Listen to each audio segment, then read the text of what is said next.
Upaya membangun Papua, khususnya di wilayah pegunungan, sangatlah tidak mudah. Selain transportasi menjadi kendala utama, tetapi sangat penting keberanian pemimpin untuk melakukan berbagai terobosan, meskipun hal itu sangat sulit. Dalam keberanian melakukan terobosan itu, banyak juga tantangan eksternal seperti ancaman nyawa maupun alam yang sangat tidak mudah untuk dilalui. Demikian hal itu dapat kita lihat seperti di Kabupaten Pegunungan Bintang, Provinsi Papua Pegunungan. Papua merupakan salah satu wilayah yang memiliki keanekaragaman budaya dan kekayaan alam terbesar di Indonesia. Namun, di balik potensi tersebut, tantangan besar masih menghantui, terutama dalam hal pengelolaan pemerintahan.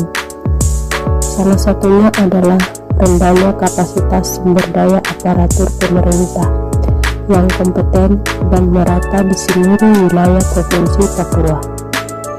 Permasalahan terkait aparatur pemerintah di Provinsi Papua mencakup sejumlah aspek yang menjadi tantangan utama dalam penyelenggaraan pemerintahan di wilayah tersebut. Beberapa isu utama melibatkan aspek kelembagaan, sumber daya manusia, serta kondisi sosial, politik, dan geografis di Provinsi Papua. Hasil dari kebijakan tersebut, pertama, perbaikan akses pendidikan. Lebih banyak anak Papua yang mendapat kesempatan melanjutkan pendidikan tinggi, meskipun belum sepenuhnya berdampak pada peningkatan kapasitas aparatur. Kedua, peningkatan jumlah pegawai lokal. Lebih banyak orang asli Papua mulai mengisi posisi di pemerintahan, meskipun sebagian masih menghadapi kendala kompetensi. Sebelumnya telah ada kebijakan pemerintah untuk mengatasi masalah tersebut. Yang pertama, otonomi khusus Papua tahun 2001. Yang kedua, program capacity building tahun 2006 sampai 2020. Yang ketiga, pembentukan Institut Pemerintahan Dalam Negeri IPDN Papua tahun 2012. Keempat, revisi Undang-Undang Otonomi Khusus Papua tahun 2021. Yang terkena dampak dari masalah tersebut adalah pertama, masyarakat. Pelayanan publik seperti kesehatan, pendidikan, dan administrasi menjadi tidak optimal sehingga memperburuk kualitas hidup masyarakat Papua. 2. Pemerintah daerah. Kinerja pembangunan daerah menjadi terhambat, terutama dalam hal pengelolaan dana otonomi khusus. 3. Aparatur pemerintah. Aparatur pemerintah yang sebenarnya berpotensi tidak mendapatkan pelatihan yang memadai untuk meningkatkan karir dan kinerja.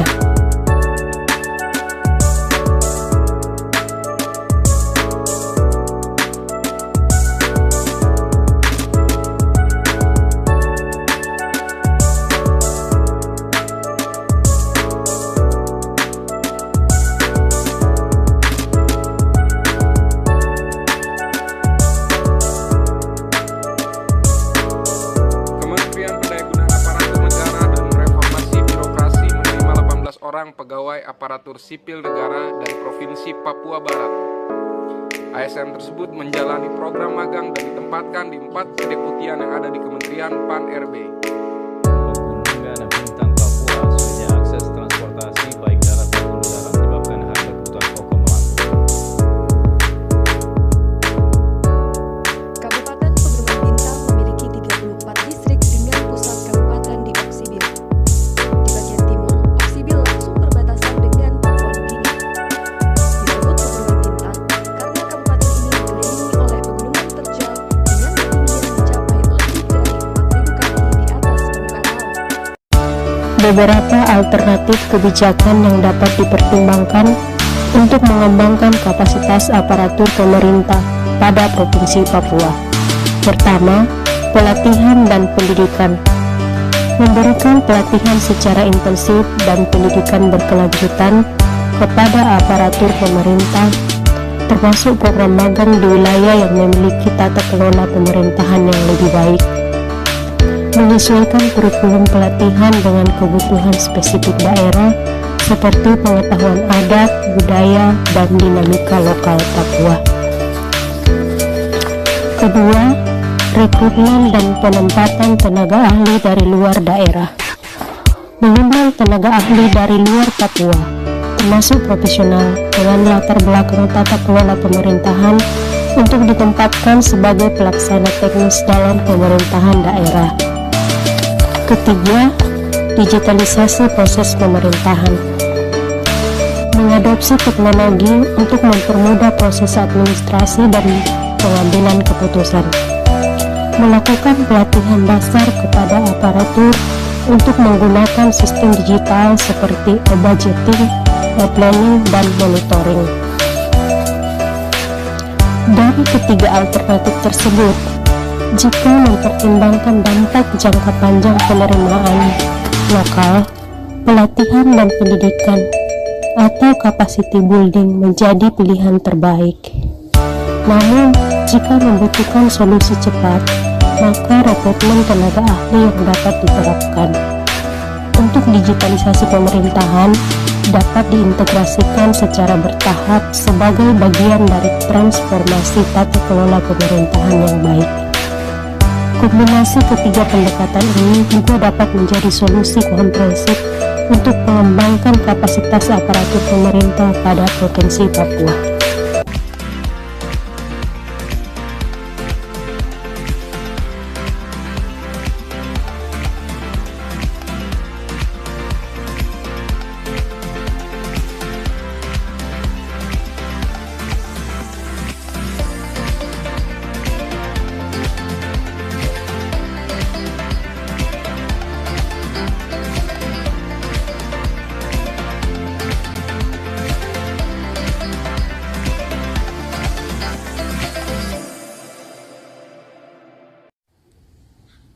Alternatif yang sebaiknya dipilih pemerintah adalah pendidikan dan pelatihan capacity building. Pengembangan kapasitas aparatur merupakan hak bagi aparatur sipil negara untuk mendapatkan keahlian yang berguna dalam mendukung suatu organisasi, sebagaimana yang tertuang pada pasal 22 Undang-Undang Nomor 5 Tahun 2014 tentang aparatur sipil negara. Pelaksanaan pendidikan dan pelatihan merupakan peran strategis untuk meningkatkan kemampuan dan pengetahuan, meningkatkan produktivitas dan kinerja, serta mengoptimalkan penggunaan sumber daya manusia dalam organisasi. Pendidikan dan pelatihan yang dapat dilakukan bagi aparatur pemerintah adalah bimbingan teknis, program magang, diklat kepemimpinan, dan diklat-diklat teknis lainnya yang berkaitan dengan